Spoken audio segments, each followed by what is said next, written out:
Welcome to Mukuti's veg kitchen. আজকের recipe হলো আমলকির মিষ্টি চাটনি বা আচার। মিষ্টি আচার বানাবার জন্যে আমি 500 গ্রাম আমলকি নিয়েছি।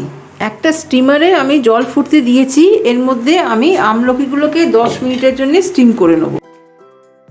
এটা এখন 10 মিনিট স্টিম হবে। জলটা ফুটছে, আমি আঁচটাকে মিডিয়ামে করে দিলাম। 10 মিনিট হয়ে গেছে, আমলকি আমার খুব ভালো করে সেদ্ধ হয়ে গেছে। এটাকে আমি এবার ঠান্ডা হতে ছেড়ে দেবো। তারপরে এর ভেতর থেকে বীজটা বার করে নেব। আমলকি ঠান্ডা হয়ে গেছে, এর ভেতর থেকে আমি কোয়াগুলোকে এইভাবে বার করে নেব। এটা খুব ভালোভাবে সেদ্ধ হয়েছে বলে বীজটা আমার বেরিয়ে যাচ্ছে, অনায়াসে এগুলো বেরিয়ে যাচ্ছে। আমাকে ছুরিও ব্যবহার করতে হচ্ছে না। যেহেতু ঠান্ডা হবার পর আমি এটা বার করছি বীজগুলো, এটা একটু শক্ত হয়ে গেছে, ভেঙে যাচ্ছে না, কিন্তু তখন এটা ভালো নরম হয়ে গিয়েছিল, নিজে থেকেই ফেটে গেছে অনেক জায়গায়। গ্যাস অন করে কড়া বসিয়েছি। এর মধ্যে আমি 250 গ্রাম তেল অ্যাড করলাম। তেলটা একটু হালকা গরম হবে। তার মধ্যে আমি 100 গ্রাম আমার নিজের তৈরি মশলা আচারের অ্যাড করব। তেলটা আমি গরম করে নিয়েছি।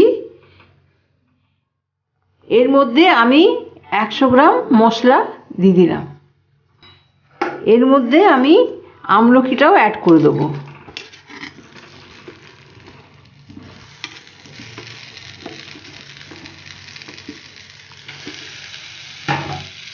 নিয়ে এর মধ্যে আমি খানিকটা নাড়াচাড়া করে হালকা ভেজে নেব। এর মধ্যে আমি আন্দাজ মতো নুন অ্যাড করব। এই চামচের আমি 4 চামচ নুন দিলাম। এটা আমি মিষ্টি চাটনি বানাবো। আমি আন্দাজ মতো হলুদ দিলাম 2-4 চামচ।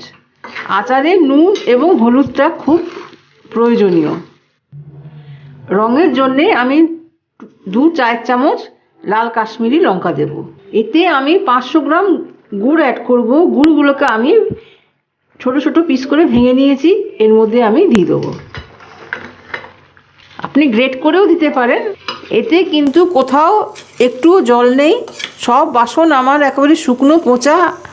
এটাকে যদি আমি বেশি আগুনে রান্না করি তো গুড়টা আমার পুড়ে যেতে পারে, সেই জন্যে এর মধ্যে যথেষ্ট হিট আছে, এই হিটেতেই আমার গুড়টা গলে যাবে। আর আমলকি যথেষ্ট টক, সেই জন্যে এতে আমাকে লেবু, ভিনিগার বা আমচুর কিছু দেওয়ার দরকার নেই।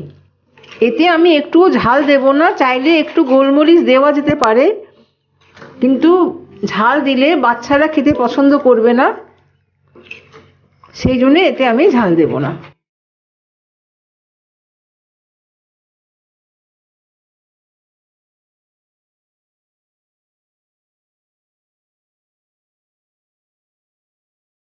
গুড়টাকে আমাকে সম্পূর্ণ সিম আঁচে গলাতে হবে।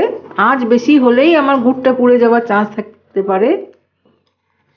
গুড়টা যখন সম্পূর্ণভাবে গলে যাবে তখন আমি আঁচটা একটু বাড়াতে পারি। আমি আঁচটা অল্প বাড়ালাম। আমলকির মিষ্টি চাটনি বা আচার তৈরি হয়ে গেল। এটাকে আমি ঠান্ডা হয়ে গেলে একটা শিশির মধ্যে তুলে রাখবো। এটা অনেক দিন যাবে। এবার আমি আঁচটা বন্ধ করলাম, গ্যাস অফ করলাম। এটা ঠান্ডা হয়ে গেলে নিজেই জমে যাবে। রসটা একতারেরও হবে না, কিন্তু ড্রপটা যেন পড়তে একটু সময় লাগে। দেখুন, ড্রপটা একটু পড়তে সময় লাগছে। এইরকমই থিকনেসটা গুড়ের রসের হবে। আজকের রেসিপি আমলকির মিষ্টি চাটনি বা আচার তৈরি হয়ে গেছে। আপনারা যদি আমার এই রেসিপি পছন্দ করেন তাহলে একটা লাইক দিতে পারেন। চাইলে চ্যানেলটিকে সাবস্ক্রাইবও করতে পারেন। সাবস্ক্রাইব করলে পাশের বেল আইকনটি প্রেস করে দেবেন। আজকের এই ভিডিওটি দেখার জন্য অসংখ্য ধন্যবাদ।